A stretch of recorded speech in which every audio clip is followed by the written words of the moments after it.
Guys, oh, ang laki na ng mais ko. Laki na ng mais ko, guys.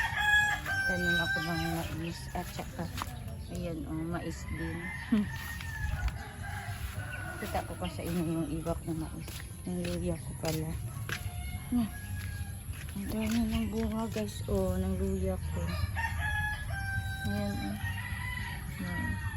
Kaso hindi pa siya pwede i-harvest kasi green pa ang dahon. Dapat ganito ang dahon niya.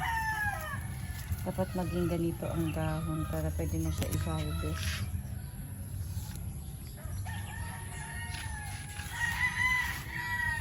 So, malamok lang. So, ang okra ko. Mais ko, guys. Laki ng taba na.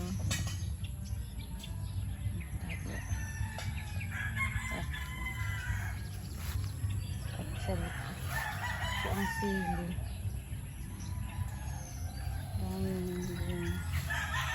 Mais. Sila. Bakit na ano yung tumba? Sa ulan siguro.